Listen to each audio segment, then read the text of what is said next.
Hello, I want to talk to you about the most requested teas.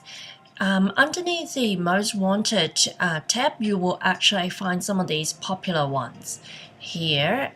So these are sort of the ones that people do ask a lot about, especially the organic plantation ones. So that's basically when you go in, you'll find all the tea starts with either the word org or organic. So we don't sell just organic tea, and we don't just sell sort of the normal stuff. So there is a bit of a mix there. So these are from certified organic plantation, and there is also another section here called partly organic. And essentially what that means is that we have just trying to get more and more organic teas and organic ingredients. So these teas, if you like, are sort of in that transition. They have at least 50% of organic ingredients in it, and if you click on any of them, basically what you will find under the ingredients is that anything that is organic is actually saying organic here. In fact, this particular one, there should be actually an organic black tea here. So this is basically where you can find the popular stuff. And also another spot you will find them from a more sort of less grouping but more individual products basis. Actually go to the most requested link, which I have gone already, and it's here. So most requested, you will find the good old classic ones like organic English breakfast, Earl Grey. They are pretty typical. Chai, this particular chai is fantastic for cafes who want to make chai latte, that sort of thing. So adding a bit of milk and sugar in it, it's perfect.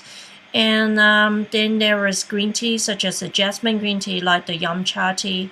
That's pretty popular as well. Some people just call it jasmine tea. Then there are some herbals, such as the ginger kits. Often people, when they ask for ginger and lemongrass, this is our suggestion. Essentially, this is our ginger and lemongrass blend with a tiny bit of hibiscus in it. Rooibos, that's pretty popular as well, from South Africa. So it tastes a bit like black tea. As you can see, the color is quite similar as well. But it's caffeine free, it's actually herbal tea, and it's actually even good for babies to drink. So yeah, it's there are a range here. And then the other ones, because really we're a leaf tea specialist, people don't typically come to us just to buy good old boring English breakfast.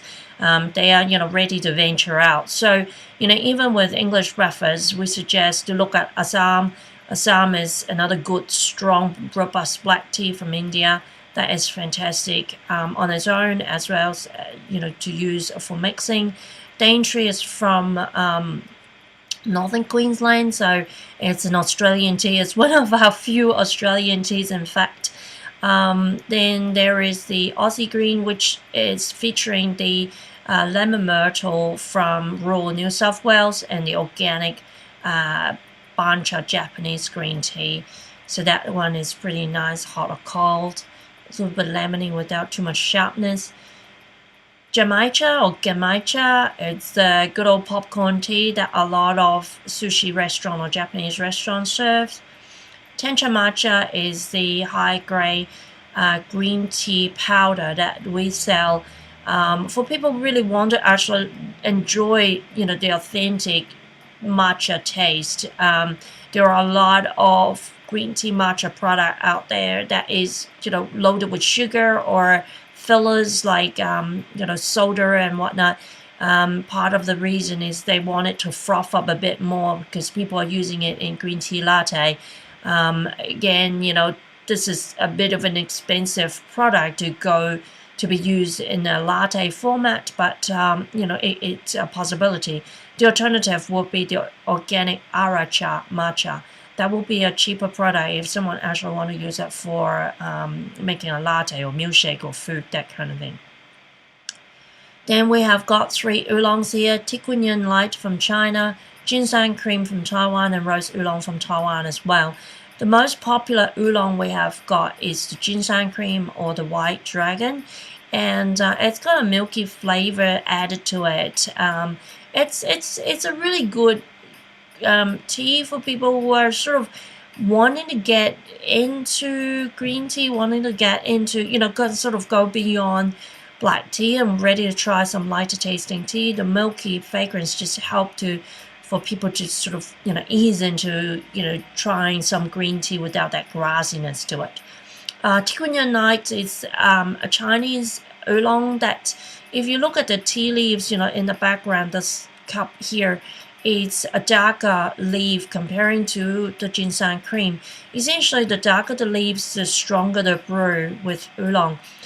So the Tickling Night is a slightly, stronger tasting oolong, and then you have rose oolong that is very popular with ladies, especially when we are asked about weight management, digestion, that sort of thing. We often suggest to look at rose oolong because the rose is fantastic for skin, and the oolong itself is known for digestion. It's in Asia, it's a very well-known weight loss tea category. Then we've got 2 white teas here. So white tea is it's essentially the least processed tea type, and they're basically sort of plucked from the plant and sort. So the really good ones are tea buds, not leaves. And you can see here we've got these 2 types. The Jasmine Dragon Pearls is really for the people who want to enjoy white tea but want a little bit of that familiarity from, like, say, the Yumcha Jasmine green tea. And it's higher grade white tea. There are some Jasmine Dragon Pearls out there are actually green tea based rather than white tea, but they are sold in the white tea price, so obviously not really genuine article. Also is fairly well known as Buddha tea is in Australia as well, but Dragon Pearls is the direct translation of the Chinese name. Organic Pine Mutan or white peony is a good entry-level white tea. It's a little bit stronger, in terms of the strength of the tea comparing to most of the white tea, and not too strong, because there is another one down from here, and that's Salmei. And if you look at the picture, the brew is quite coppery brown, so it is definitely a stronger tea. So these 2 are the popular ones. And then there is the hibiscus, which is fantastic. I sometimes like to call it the pink tea because it's got this crazy ruby color, and it's tasty hot cold. A lot of people say it tastes kind of like cranberry juice or Ribena without sugar. And because of this crazy red color, it's very attractive to kids as well. And you can turn it into slushy and popsicles and iced tea with some mixed fruit. So hibiscus is fantastic in many ways, and so good for all age groups. Also people do ask for it under different names, like the Turkish Egyptians might call it kakade. In Australia, often it's associated with a syrup called rosella syrup. So hibiscus is also known as rosella. So basically, if you imagine these sepal pieces, sometimes people call it flowers, if they've been cooked in a syrup and put into a jar and it's sold, in that sort of naughty format, and you can just drop one of these flowers into a champagne flute with champagne, and it just turns into this lovely roselle color. So that's what a lot of Australians know hibiscus as. It's the rosella syrup. We talked about ginger kiss, the Rooibos. Chacha is and Carnival are 2 fruit teas that we have that are pretty popular. Chacha is a particular one that we really want to, promote, because most of the fruit infusions actually have fruit flavors added to it. The fruit infusion on its own, if you just imagine a few pieces of dry fruit, drop into a mug, add hot water in it, you don't get a decent fruit flavor drink.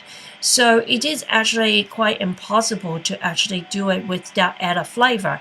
So we've been really working, on and off on, trying to create a fruit tea without added flavor. And Chacha is our creation from that mission. It's got sort of a sour plum taste to it and a lot of red fruit. As you can see, it's a pretty, pretty, pretty infusion. And it's lovely, hot or cold. Add a little bit of honey to it. It's lovely. Then we come to Mandarin Pu'er.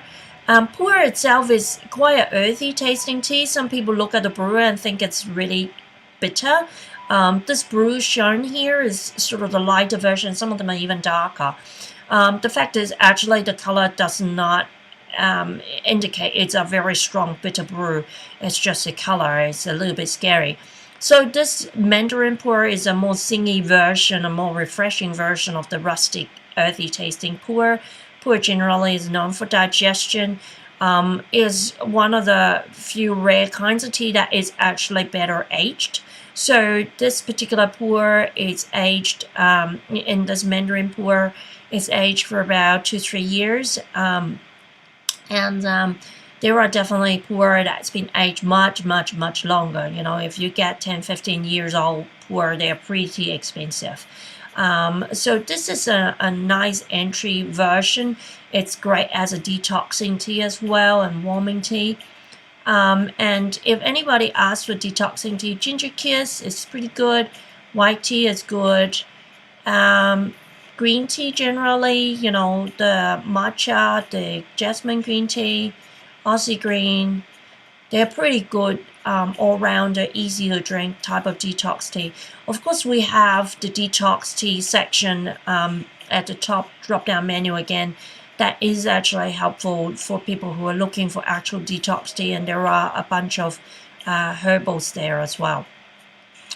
Then I'm just lightly touching on two very popular teaware. One is the Tea-for-One teapot, and it's coming in 300 mils. It used to be 275. At the end of the day, that 25 mils is not really making a humongous difference. It's really more a visual thing because a proper coffee mug is usually about 250 grams. A teacup is typically around 150 mils. So here we talk about sort of like 1.5, 2 cups full of tea from a teacup perspective. And this is a really popular one person or a cafe used teapot. And there is the coil that is actually in the spout area that is hooked there. So it's easy to unhook to clean as well as easy to filter most of the tea. There will be some tea that has got very fine tea leaves like Rooibos that might come through a little bit, but overall it's easy. It's really it's a good all-round teapot for most tea use. Then there's a cup holder infuser, our own design. So the infuser itself, actually, if you go in to have a quick look, there's this little notch thing here that actually can hook into the mug. So I'll show you another picture like this. So it's actually a really good design, and it's very, very, very popular. This particular cup holder infuser, we sold out a lot because the manufacturer is very slow. So if you're interested in this, I suggest you to grab it while it's in stock. So there you have it, a bit of an intro of some of our most popular, most wanted teas. Don't forget there is this grouping here of some of the popular stuff. And also under the flavor mood, there is detoxing, relaxing, all that sort of stuff that help people to really, get a better experience in using, different sort of tea for different functions, properties, enjoyment, that sort of thing.